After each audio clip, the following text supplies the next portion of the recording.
ആകാശവാണി.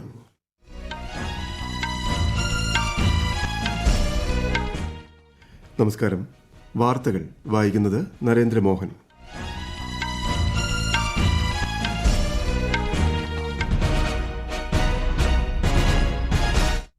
പ്രധാന വാർത്തകൾ.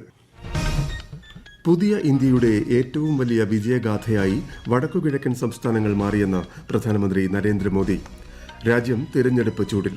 പ്രധാനമന്ത്രി ഉൾപ്പെടെ വിവിധ രാഷ്ട്രീയ പാർട്ടികളുടെ പ്രമുഖ നേതാക്കൾ പ്രചാരണ രംഗത്ത് സജീവം. രാജ്യത്ത് ഈ മാസം 19-ാം തീയതി നടക്കാനിരിക്കുന്ന ആദ്യഘട്ട വോട്ടെടുപ്പിൽ 102 ലോക്സഭാ മണ്ഡലങ്ങളിൽ നിന്നായി 1625 സ്ഥാനാർത്ഥികൾ മത്സരരംഗത്ത്. കേരളത്തിൽ ലോക്സഭാ തെരഞ്ഞെടുപ്പിന്റെ അന്തിമ ചിത്രം വ്യക്തമായി. 194 സ്ഥാനാർത്ഥികൾ മത്സരിക്കും. രാജ്യത്ത് അടുത്ത 24 മണിക്കൂർ കൂടി ഉഷ്ണതരംഗം തുടരുമെന്ന് കേന്ദ്ര കാലാവസ്ഥാ വകുപ്പ്. സംസ്ഥാനത്ത് വ്യാഴാഴ്ച വരെ താപനില ഉയരാൻ സാധ്യത. IPL ക്രിക്കറ്റിൽ Chennai super Kings Kolkata night റൈഡേഴ്സിനെ 7 വിക്കറ്റിന് പരാജയപ്പെടുത്തി. വാർത്തകൾ വിശദമായി. പുതിയ ഇന്ത്യയുടെ ഏറ്റവും വലിയ വിജയഗാഥയായി വടക്കുകിഴക്കൻ സംസ്ഥാനങ്ങൾ മാറിയെന്ന് പ്രധാനമന്ത്രി നരേന്ദ്രമോദി. കഴിഞ്ഞ 5 വർഷത്തിനിടെ ഈ മേഖലയുടെ വികസനത്തിനായി കേന്ദ്ര സർക്കാർ നടത്തിയ നിക്ഷേപം കോൺഗ്രസ് സർക്കാർ അനുവദിച്ച തുകയേക്കാൾ 4 ഇരട്ടിയാണെന്നും അദ്ദേഹം പറഞ്ഞു. മേഖലയിലുണ്ടായ അടിസ്ഥാന സൌകര്യ വികസനം വടക്കുകിഴക്കൻ സംസ്ഥാനങ്ങളെ രാജ്യത്തിന്റെ മറ്റു ഭാഗങ്ങളുമായി ബന്ധിപ്പിച്ചിട്ടുണ്ടെന്ന് ഒരു പത്രത്തിന് നൽകിയ അഭിമുഖത്തിൽ ശ്രീ മോദി പറഞ്ഞു. വടക്കുകിഴക്കൻ മേഖലയിലെ കലാപത്തെ കേന്ദ്ര ഗവൺമെന്റ് കാര്യക്ഷമമായി നിയന്ത്രിക്കുകയും സമാധാനം ഉറപ്പാക്കുകയും ചെയ്തിട്ടുണ്ടെന്നും പ്രധാനമന്ത്രി പറഞ്ഞു. കഴിഞ്ഞ 10 വർഷത്തിനിടെ 11 സമാധാന കരാറുകളാണ് ഒപ്പുവെച്ചതെന്നും 2014 മുതൽ 9500-ലധികം വിമതർ കീഴടങ്ങി സമൂഹത്തിന്റെ മുഖ്യധാരയിലേക്ക് വന്നുവെന്നും അദ്ദേഹം പറഞ്ഞു. ലോക്സഭാ തെരഞ്ഞെടുപ്പിനുള്ള പ്രചാരണം രാജ്യത്ത് ഊർജിതമായി പുരോഗമിക്കുന്നു. വിവിധ രാഷ്ട്രീയ പാർട്ടികളുടെ പ്രമുഖ നേതാക്കൾ പ്രചാരണ രംഗത്ത് സജീവമാണ്. പ്രധാനമന്ത്രിയും മുതിർന്ന BJP നേതാവുമായ നരേന്ദ്രമോദി ഛത്തീസ്ഗഡിലെ ബസ്തർ ഡിവിഷനിലും മഹാരാഷ്ട്രയിലെ ഗഡ്ചിറോളിയിലും NDA പ്രചാരണ യോഗത്തിൽ പങ്കെടുത്തു. NDA സർക്കാരിന്റെ പ്രവർത്തന ഫലമായി രാജ്യത്ത് നക്സൽ തീവ്രവാദം കുറഞ്ഞതായി പ്രധാനമന്ത്രി പറഞ്ഞു. ഒരു കാലത്ത് നക്സൽ പ്രവർത്തനങ്ങൾക്ക് പേരുകേട്ട ഗഡ്ചിറോളി ഇന്ന് ഉരുക്ക് വ്യവസായത്തിന് പ്രസിദ്ധമാണ്. രാജ്യത്തെ എല്ലാ ആദിവാസി കുടുംബങ്ങളുടെയും ജീവിതം മെച്ചപ്പെടുത്തുമെന്നും പ്രധാനമന്ത്രി ഉറപ്പു നൽകി. കോൺഗ്രസ് നേതാവ് രാഹുൽ ഗാന്ധി മധ്യപ്രദേശിൽ 2 തിരഞ്ഞെടുപ്പ് പ്രചാരണ യോഗങ്ങളിൽ പങ്കെടുത്തു. കോൺഗ്രസിന്റെ പ്രകടന പത്രികയിലെ വാഗ്ദാനങ്ങൾ ചൂണ്ടിക്കാട്ടിയായിരുന്നു പ്രചാരണം. പ്രധാനമന്ത്രി തിരഞ്ഞെടുപ്പ് പ്രചരണാർത്ഥം ഇന്ന് വൈകിട്ട് ചെന്നൈയിലെത്തും. ലോക്സഭാ തെരഞ്ഞെടുപ്പിൽ ഈ മാസം 19-ാം തീയതി നടക്കാനിരിക്കുന്ന ആദ്യഘട്ട പോളിംഗിൽ 102 ലോക്സഭാ മണ്ഡലങ്ങളിൽ നിന്നായി 1625 സ്ഥാനാർത്ഥികൾ മത്സരിക്കുമെന്ന് തെരഞ്ഞെടുപ്പ് കമ്മീഷൻ അറിയിച്ചു. മത്സരാർത്ഥികളിൽ 1491 പേർ പുരുഷന്മാരും 134 പേർ സ്ത്രീകളുമാണ്. കേരളത്തിൽ ലോക്സഭാ തെരഞ്ഞെടുപ്പിന്റെ അന്തിമ ചിത്രം തെളിഞ്ഞു. 194 സ്ഥാനാർത്ഥികളാണ് മത്സരരംഗത്തുള്ളത്. വടകര മണ്ഡലത്തിലാണ് ഏറ്റവും അധികം വനിതകൾ ജനവിധി തേടുന്നത്. വിശദാംശങ്ങളിലേക്ക്. ലോക്സഭാ തെരഞ്ഞെടുപ്പിലെ 10 സ്ഥാനാർത്ഥികളാണ് സംസ്ഥാനത്തൊട്ടാകെ പത്രിക പിൻവലിച്ചത്. തിരുവനന്തപുരം മണ്ഡലത്തിൽ 12 സ്ഥാനാർത്ഥികളും ആറ്റിങ്ങലിൽ 7 പേരുമാണ് ജനവിധി തേടുന്നത്. കൊല്ലം ലോക്സഭാ മണ്ഡലത്തിൽ 12-ഉം ആലപ്പുഴയിൽ 11-ഉം മാവേലിക്കരയിൽ 9-ഉം സ്ഥാനാർത്ഥികൾ അന്തിമ പട്ടികയിലുണ്ട്. പത്തനംതിട്ട ലോക്സഭാ മണ്ഡലത്തിൽ 8-ഉം ഇടുക്കി മണ്ഡലത്തിൽ 7-ഉം സ്ഥാനാർത്ഥികളാണുള്ളത്. ഏറ്റവും കൂടുതൽ പേർ ജനവിധി തേടുന്ന കോട്ടയം ലോക്സഭാ മണ്ഡലത്തിൽ 14 സ്ഥാനാർത്ഥികൾ മത്സരരംഗത്തുണ്ട്.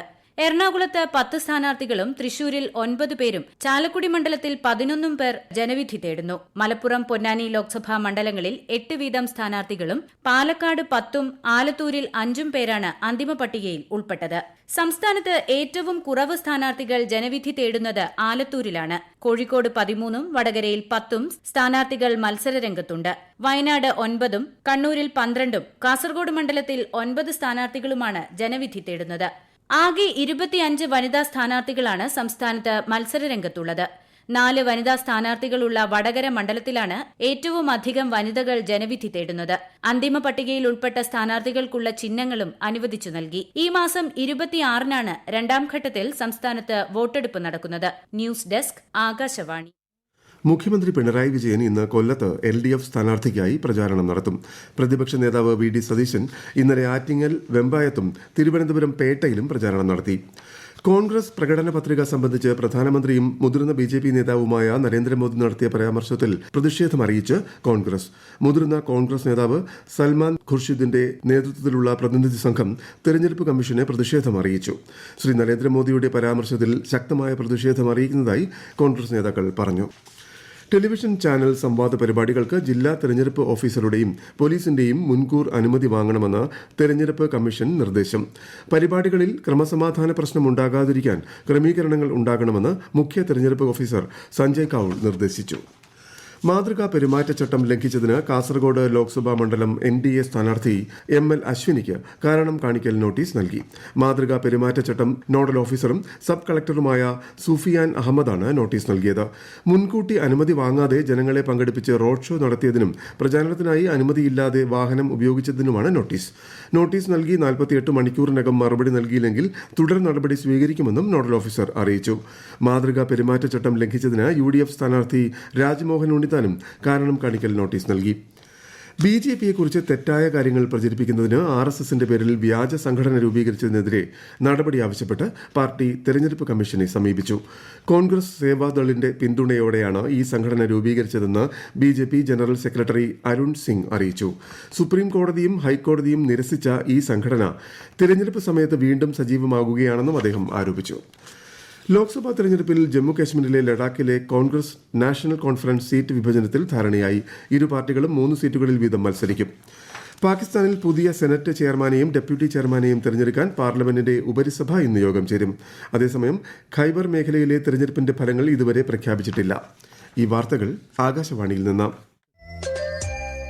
ആകാശവാണി വാർത്തകളും വാർത്താധിഷ്ഠിത പരിപാടികളും all India radio news Thiruvananthapuram എന്ന യൂട്യൂബ് ചാനലിൽ ലഭ്യമാണ്. കൂടുതൽ വാർത്തകൾക്കായി @All India Radio News Thiruvananthapuram എന്ന ഫേസ്ബുക്ക് പേജും @ARnews_TVM എന്ന X ഹാൻഡിലും സന്ദർശിക്കാം.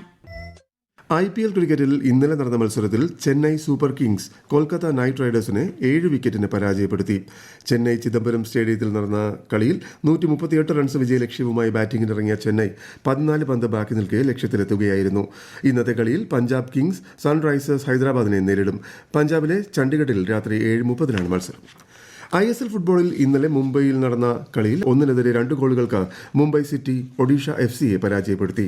ഇന്ന് വൈകിട്ട് 5-ന് ജംഷഡ്പൂരിൽ നടക്കുന്ന ആദ്യ മത്സരത്തിൽ ജംഷഡ്പൂർ ഗോവയെ നേരിടും.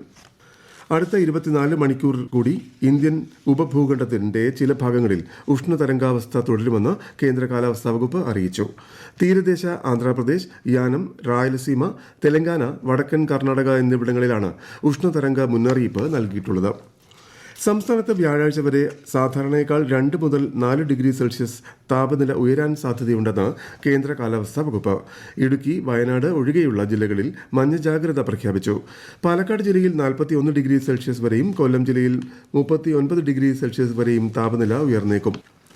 മോണ്ടി കാർലോ മാസ്റ്റേഴ്സ് ടെന്നീസ് മത്സരത്തിൽ ഇന്ത്യൻ ടെന്നീസ് താരം സുമിത് നാഗലിന് ചരിത്ര നേട്ടം. ഇന്നലെ ഫ്രാൻസിലെ മോണ്ടി കാർലോയിൽ നടന്ന മെയിൻ ഡ്രോ മത്സരത്തിൽ ലോക 35ാം റാങ്കുകാരനായ മാറ്റിയോ അർണാൾഡിയെ പരാജയപ്പെടുത്തിയാണ് സുമിത് ചരിത്ര വിജയം നേടിയത്. സംസ്ഥാനത്തെ സാമൂഹിക സുരക്ഷാ ക്ഷേമനിധി പെൻഷനുകളുടെ 2 ഗഡു കൂടി ഇന്നു മുതൽ വിതരണം ചെയ്യും. ഗുണഭോക്താക്കൾക്ക് 3200 രൂപ വീതം ലഭിക്കും. കഴിഞ്ഞ മാസം 1 ഗഡു വിതരണം ചെയ്തിരുന്നു. ഇന്ന് ശവ്വാൽ മാസപ്പിറവി കാണുന്നവർ വിവരം അറിയിക്കണമെന്ന് പണ്ഡിതന്മാർ. ഇന്നലെ മാസപ്പിറവി ദൃശ്യമാകാത്തതിനാൽ ഒമാൻ ഒഴികെ ഗൾഫ് രാജ്യങ്ങളിൽ 30 നോമ്പ് പൂർത്തിയാക്കി നാളെ ചെറിയ പെരുന്നാൾ ആഘോഷിക്കും. ഈദുൽ ഫിത്തർ സംബന്ധിച്ച ഏകോപിച്ച തീരുമാനം പ്രഖ്യാപിക്കുന്നതിന് ഇമാമുമാരുടെയും മഹല്ല് ഭാരവാഹികളുടെയും പ്രത്യേക യോഗം ഇന്ന് വൈകിട്ട് തിരുവനന്തപുരം മണക്കാട് വലിയ പള്ളിയിൽ ചേരും. വൈകിട്ട് പാളയം ജുമാ മസ്ജിദിലും പ്രത്യേക യോഗം ചേരുന്നുണ്ട്. വേനലവധി, വിഷു എന്നിവ പ്രമാണിച്ച് യാത്രാ തിരക്കിന് പരിഹാരമായി കൊച്ചുവേളിയിൽ നിന്നും 2 പ്രത്യേക പ്രതിവാര ട്രെയിനുകൾ ഏർപ്പെടുത്തി. കൊച്ചുവേളി ബംഗളൂരു കൊച്ചുവേളി റൂട്ടിലും ലോകമാന്യ തിലക് കൊച്ചുവേളി ലോകമാന്യ തിലക് റൂട്ടിലുമാണ് ട്രെയിനുകൾ. വീട്ടുവാടക അലവൻസ് കേസുകൾ പ്രത്യക്ഷ നികുതി വകുപ്പ് പ്രത്യേകമായി വീണ്ടും പരിഗണിക്കുകയാണെന്ന റിപ്പോർട്ടുകൾ ആദായ നികുതി വകുപ്പ് നിഷേധിച്ചു. ഉയർന്ന വരുമാനക്കാരായ ചില ജീവനക്കാരുടെ വീട്ടുവാടക രസീത് സംബന്ധിച്ച പൊരുത്തക്കേടുകളിൽ വിവരശേഖരണം മാത്രമാണ് വകുപ്പ് നടത്തിയതെന്ന് CBDT അറിയിച്ചു. പ്രധാന വാർത്തകൾ വീണ്ടും. പുതിയ ഇന്ത്യയുടെ ഏറ്റവും വലിയ വിജയഗാഥയായി വടക്കുകിഴക്കൻ സംസ്ഥാനങ്ങൾ മാറിയെന്ന് പ്രധാനമന്ത്രി നരേന്ദ്രമോദി. രാജ്യം തിരഞ്ഞെടുപ്പ് ചൂടിൽ. പ്രധാനമന്ത്രി ഉൾപ്പെടെ വിവിധ രാഷ്ട്രീയ പാർട്ടികളുടെ പ്രമുഖ നേതാക്കൾ പ്രചാരണ രംഗത്ത് സജീവം. രാജ്യത്ത് ഈ മാസം 19-ാം തീയതി നടക്കാനിരിക്കുന്ന ആദ്യഘട്ട വോട്ടെടുപ്പിൽ 102 ലോക്സഭാ മണ്ഡലങ്ങളിൽ നിന്നായി 1625 സ്ഥാനാർത്ഥികൾ മത്സരരംഗത്ത്. കേരളത്തിൽ ലോക്സഭാ തെരഞ്ഞെടുപ്പിന്റെ അന്തിമചിത്രം വ്യക്തമായി. 194 സ്ഥാനാർത്ഥികൾ മത്സരിക്കും. രാജ്യത്ത് അടുത്ത 24 മണിക്കൂർ കൂടി ഉഷ്ണതരംഗം തുടരുമെന്ന് കേന്ദ്ര കാലാവസ്ഥാ വകുപ്പ്. സംസ്ഥാനത്ത് വ്യാഴാഴ്ച വരെ താപനില ഉയരാൻ സാധ്യത. IPL ക്രിക്കറ്റിൽ Chennai super Kings Kolkata night റൈഡേഴ്സിനെ 7 വിക്കറ്റിന് പരാജയപ്പെടുത്തി. വാർത്തകൾ കഴിഞ്ഞു. അടുത്ത വാർത്താ പ്രക്ഷേപണം ഉച്ചയ്ക്ക് 12:30.